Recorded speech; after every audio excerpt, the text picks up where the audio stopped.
What's up, this is GM, and before I start, I want to tell you about TubeBuddy.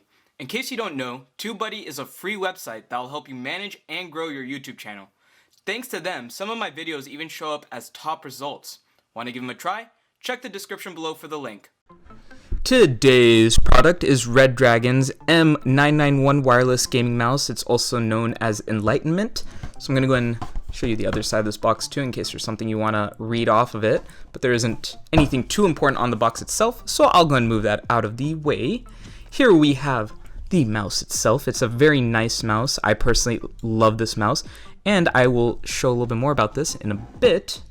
We also have the wire. This is for charging. You don't need to use it necessarily to use the mouse.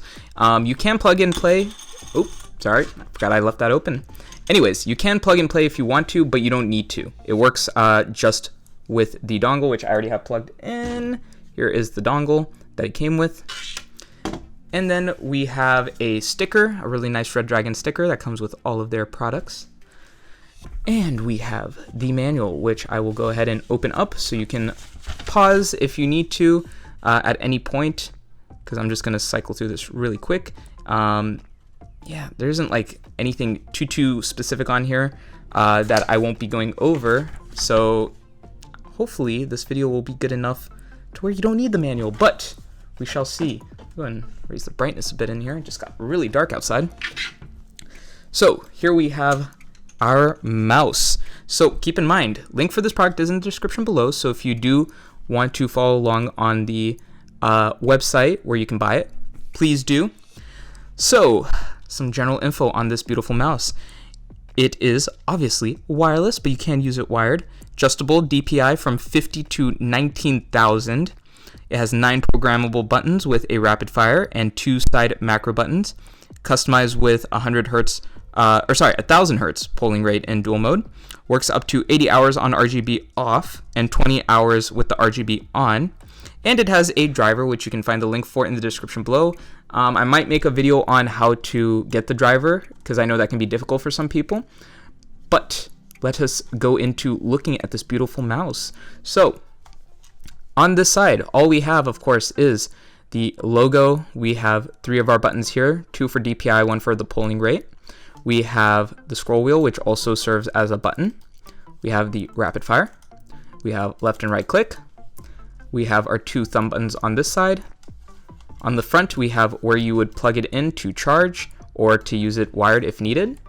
On this side, we don't have anything special, just some texture, so that way when you have your mouse or your hand wrapped around the mouse, it will kind of stay comfortably in and not just slip out easily. This side, we do have a thumb rest. On the bottom, as you can see, I have already removed, or technically it fell off, but we will pretend like I removed it, a little storage space for the dongle. We have pads on 5 sides. We have a mode switch for the lighting.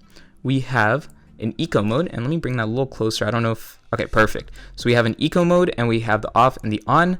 Keep in mind that the lights will turn off automatically to save power after a certain amount of time.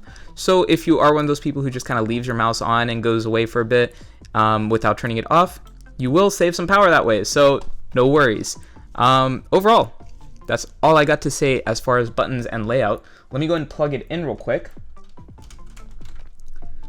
And, oh, I guess I don't even need to, I don't know why I'm plugging it in, because it will work without being plugged in as far as seeing some of the lighting on it.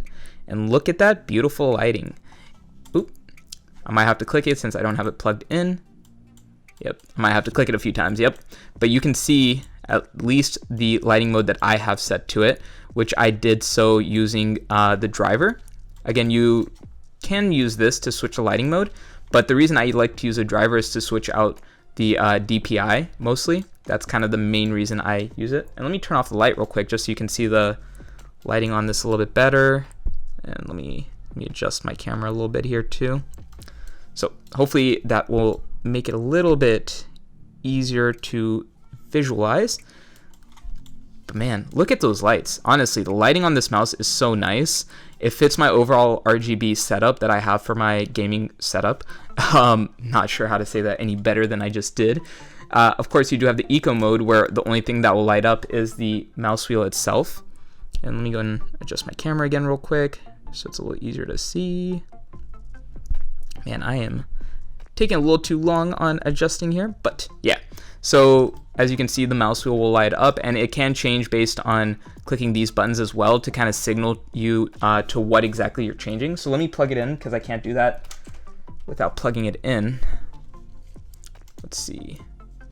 So now you can see whenever I click this, it'll give me a color to kind of indicate what I'm switching to. So that's for changing the DPI, maxing it out, making it the lowest possible. And you can set what color you want that to be as well with the driver.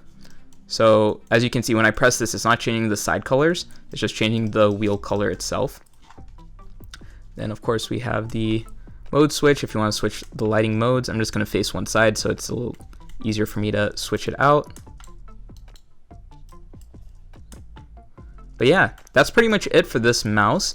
Let me go ahead and talk a little bit about how it works in game, because I think this mouse is really good in game. So it is a bit heavier than previous mice that I've used, and I personally like to use heavy mice. I think it helps with certain games that are a little bit that require very accurate movements. So like Valorant, I personally like to use heavier mice. This mouse is pretty heavy. I don't know how much it is off the top of my head, but it's definitely one of the heavier mice that I've used, and it allows me to be very accurate. And you know, switching up the polling rate and the DPI also lets me be a lot more accurate in what I need it to be. So that is a big pro. I've been using on Valorant for about, I think it's been about 2 weeks now. I played pretty heavily too. And at first, yeah, my game was suffering a bit just because I had to get used to the change in sensitivity and the weight of the mouse and everything.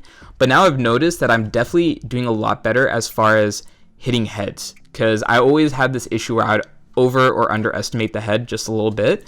And now with the heavier mouse, I've noticed I've been doing a little bit better as far as being very accurate on the head without over or undershooting it. That's just me. You know, it really depends on you as a player if that is an issue for you.